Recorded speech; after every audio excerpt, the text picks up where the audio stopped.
গোৰেশ্বৰৰ দলং ঘাটত নৱনিৰ্মিত দলঙত মেলিছে বৃহৎ ফাট। হাগ্ৰামাৰ মডেলত বিটিচিত বিগত 16 বছৰে সম্পূৰ্ণ নহল দলং ঘাটৰ পকী দলং। প্ৰায় 5-6 জন ঠিকাদাৰে নিৰ্মাণ কাৰ্য কৰিও আজি কুপতি সম্পূৰ্ণ কৰিব নোৱাৰাৰ অভিযোগ। বছৰ বছৰ ধৰি দলংখন নিৰ্মাণ সম্পূৰ্ণ কৰিব নোৱাৰাত ক্ষোভিত ৰাইজ। গুৰমৌ ধুলাবৰী দলংঘাটৰ দলঙৰ অভাৱৰ বাবে অকালতে প্ৰাণ হেৰুৱাইছে বহু লোকে। ইপিনে দুৰ্ভোগ ভুগি অহা ৰাইজে দলং নিৰ্মাণৰ বাবে বিটিচি চৰকাৰক আহ্বান জনাইছে।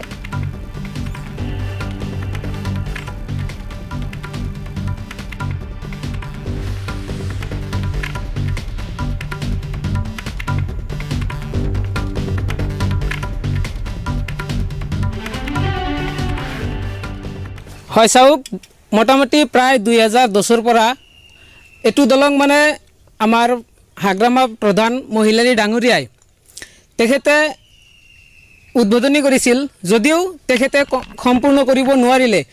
তাৰপিছত আমাৰ বিটিচি চৰকাৰ হাগ্ৰামা মহিলাৰীৰ পিছত মানে এই প্ৰমোদ বৰা ডাঙৰীয়াৰ নেতৃত্বত চৰকাৰ হ'ল।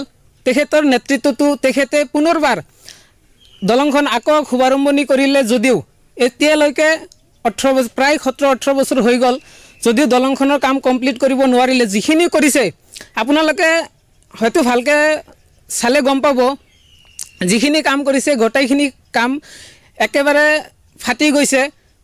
যিবিলাক মানে গছবিলাক ৰুইছে, সেই গছবিলাক যিখিনি পাইলিঙৰ কাৰণে পুতিছিল, সেই গছবিলাকো আজিলৈকে পোত গৈছে মাটিৰ তলত। এতিয়া আপোনালোকে জানে, কিছুদিন আগতে ইয়াৰে কাষত থকা ৰেল দলঙেদি ক্লাছ 9ৰ ছাত্ৰী এগৰাকী, 9ম শ্ৰেণীত পঢ়া ছাত্ৰী এগৰাকী পাৰ হৈ যাওঁতে, টিউশ্যনৰ পৰা পাৰ হৈ ঘৰলৈ যাওঁতে ট্ৰেইনৰ খুন্দাত মানে মৃত্যুবৰণ কৰিবলগীয়া হৈছিল। এই মৃত্যুবৰণ কৰিবলগীয়া ছোৱালীজনীৰ আমি জনাত বাপেক মানে নাই। তো এই আজি দলংখন নোহোৱাৰ কাৰণে এই ছোৱালীজনীৰ যি মৃত্যু হ'ল, এই মৃত্যু হোৱা ছোৱালীজনীৰ কোনে দায়ী হ'ব?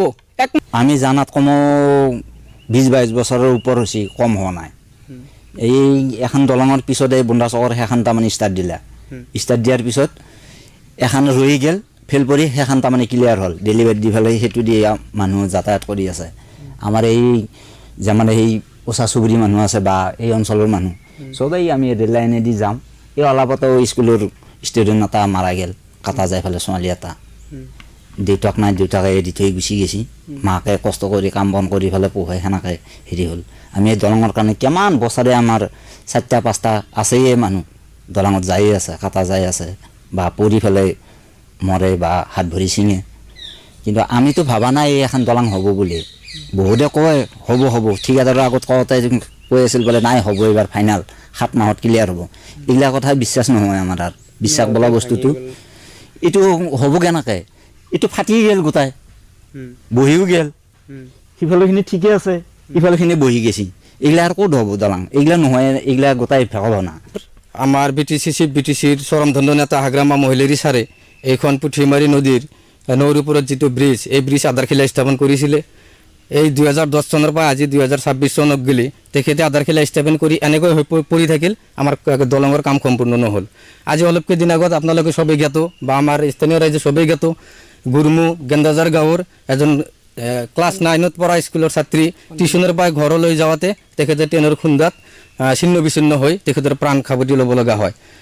আমি এই চেগতে আমি আমাৰ স্থানীয় ইয়াম 30 নং গড়েশ্বৰ পৰিষদীয় সমষ্টিৰ BPF দলৰ মনোনীত প্ৰাৰ্থী ইয়াম মহেশ্বৰ বসমতাৰী ছাৰক আমি বিনম্ৰভাৱে আহ্বান জনাইছোঁ, তেখেতে যাতে অলপ কম সময়ৰ ভিতৰতে আমাৰ এই দলঙৰ কামখিনি সম্পূৰ্ণৰূপে কৰে, আৰু তেখেতে কৰিব বুলি আমি আশাবাদী। এই দলঙৰ কাৰণে আমাৰ বহুতো মানুহৰ প্ৰাণ হৰাইছে বা বলিদান দিব লগা হৈছে। বহুত গৰু ছাগলী ডেলিভাৰীৰ কেছত আমাৰ